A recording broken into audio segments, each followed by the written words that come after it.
एक दफा का जिक्र है, यहाँ से बहुत दूर एक बहुत खूबसूरत लड़की रहती थी जिसका नाम था कैरन। वो एक छोटे से घर में अपनी अम्मी के साथ रहा करती थी।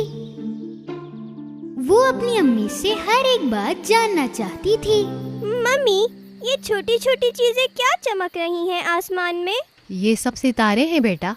जो लोग दुनिया छोड़कर जाते हैं वो सब सितारे बन जाते हैं बेटा, और आसमान में हमेशा के लिए चमकते रहते हैं। कैरन के पास सिर्फ एक खिलौना था, एक ही कपड़े थे और एक ही चप्पल थी। वो चप्पलें उसकी अम्मी ने बनाई थी, जो उसको काफी ज्यादा चुभती थी। एक दिन कैरन की अम्मी बहुत ज्यादा बीमार हो गई, तो कैरन शहर चली गई अपनी अम्मी के लिए दवा लेने। उसे रास्ते में लाल जूते दिखे। जूते इतने खूबसूरत थे कि कैरन उसे घर ले आई। देखिए अम्मी, ये जूते मुझे रोड पर से मिले हैं। कितने खूबसूरत हैं ये। शायद ये किसी और के हैं कैरन, तुम इन्हें वापस रख कर आ जाओ। अगर ये किसी के होते तो वो इसे ऐसे पार्क में नहीं छोड़ते। हो सकता है कि कोई गलती से भूल गया हो। कुछ भी हो, ये मुझे मिला है और अब ये मेरा है। मैं इसे वापस नहीं रख के आऊंगी। मेरी प्यारी बेटी सुनो, मैं इस लायक नहीं हूँ कि तुम्हारे लिए नए जूते खरीद सकूं, इसलिए तुम किसी और के जूते मत पहनो। देखो, जिद नहीं करो, वादा करो तुम ये जूते नहीं पहनोगी। कैरन उदास हो गई और अपनी अम्मी से वादा किया कि वो ये जूते नहीं पहनेगी और उसे बेड के नीचे रख दिए। कुछ महीने गुजर गए। एक दिन कैरन अपने घर आई और उसे उसकी अम्मी नहीं मिल रही थी। उसने हर जगह देख लिया और फिर वो जान गई कि उसकी अम्मी एक सितारा बन चुकी हैं। अगले दिन जब वो अपनी अम्मी की कब्र पर जा रही थी तो उसने वो लाल जूते पहने। जितने भी लोग थे उन सब की नजरें कैरन के जूतों पर थीं। अरे लड़की किसी ने अपनी माँ के जनाजे पे ये लाल जूते पहने हैं। लेकिन कैरन ने उनकी परवाह नहीं की, क्योंकि उसे वो जूते बहुत पसंद थे। एक अच्छे दिल की बूढ़ी औरत वहाँ पर रुकी। उस बूढ़ी औरत को पता चला कि इस बच्ची की अम्मी का इंतकाल हो चुका है। मेरे साथ आओ प्यारी बच्ची, मैं अपनी पूरी कोशिश करूंगी तुम्हें कामयाब बनाने के लिए और खूबसूरत जब तुम बड़ी हो जाओगी। तो कैरन उन बूढ़ी आंटी के साथ रहने लगी। कैरन, ये जूते तुम तब से पहनी हुई हो जब से तुम्हारी माँ मरी है। अब तुम्हें इन्हें उतार देना चाहिए, ये बहुत गंदे हो गए हैं।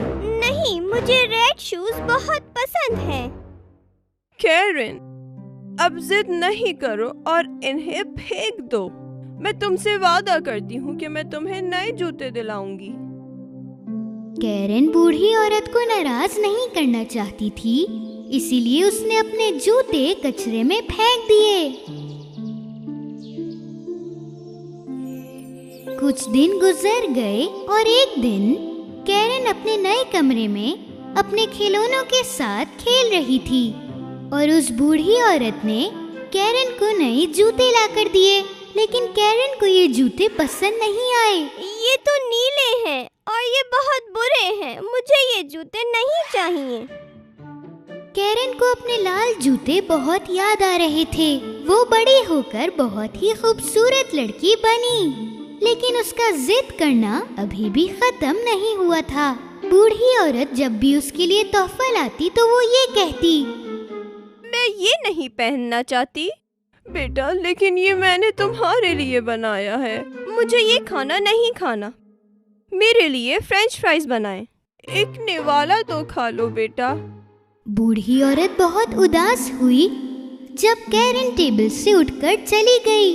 उसने कैरन के लिए फ्रेंच फ्राइज बनाए और उसके कमरे में ले गई। और तभी कैरन अपने नीले जूते उतार रही थी।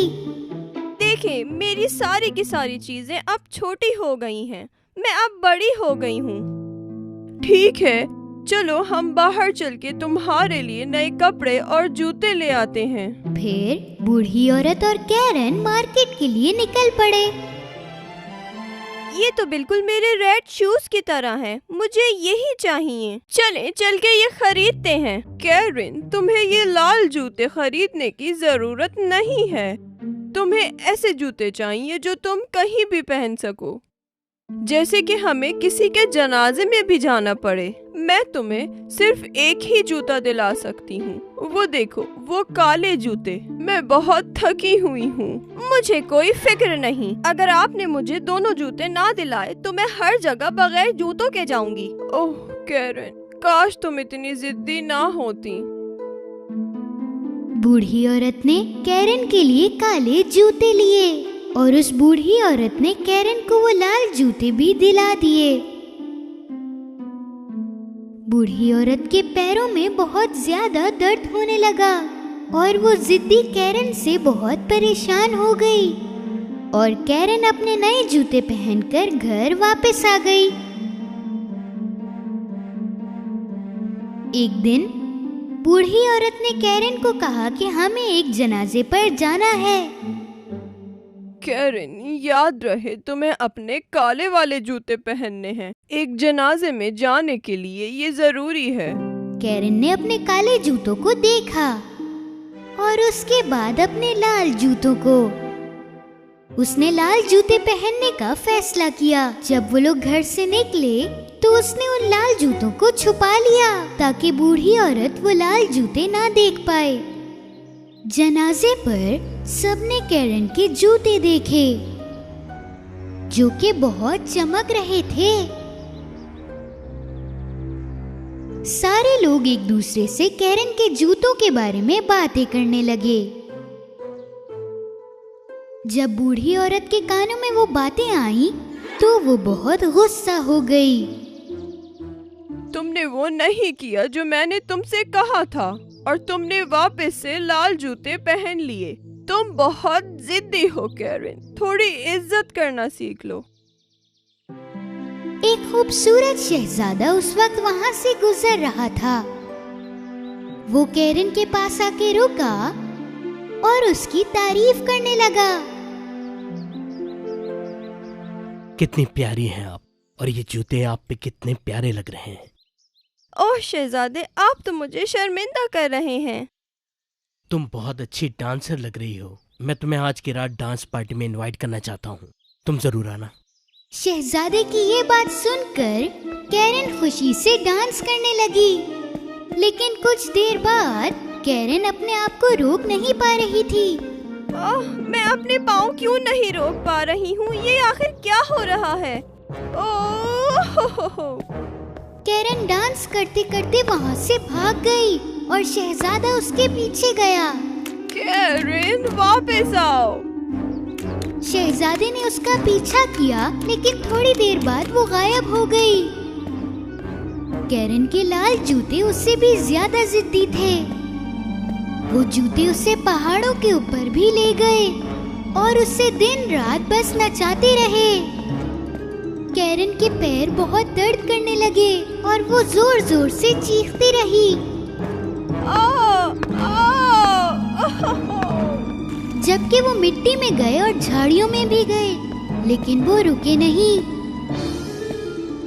ओह, बहुत हुआ, मैं थक गई हूँ। मैं आइंदा से जिद नहीं करूँगी। मैं वादा करती हूँ, प्लीज रुक जाओ। जूतों, प्लीज रुक जाओ, रुक जाओ। जैसे ही कैरन ने कहा कि वो जिद करना छोड़ देगी, वो जूते अपने आप उसके पैरों में से बाहर निकल गए और कैरन भी नीचे गिर गई और वो जूते बिना कैरन के डांस करने लगे। कैरन के पैरों में बहुत ज्यादा दर्द था, इसलिए उसने एक लकड़ी उठाई और उसके सहारे अपने घर गई। कैरन अपना घर देखकर खुशी से रोने लगी। वो बूढ़ी औरत के पास गई और उससे गले लगा लिया। मैं जानती हूँ कि मैं जिद्दी थी, लेकिन मैं आइंदा से अब जिद नहीं करूँगी। जब कैरन ने जिद करना छोड़ दी, तो सब कुछ सही रहने लगा। एक दिन कोई दरवाजे पे आया और वो शहजादा था। अरे तुम कहाँ हो कैरन? मैंने तुम्हें डांस करने के लिए कहा और तुम इतना तेज नाची कि मैं तुम्हें ढूंढता रह गया। कहाँ थी तुम? कैरन शहजादे को देखकर बहुत खुश थी और उस दिन से शुरू हुआ कैरन और शहजादे का प्यार। उसने जिद करना छोड़ दिया और वो अपनी जिंदगी खुशी से गुजारने लगी।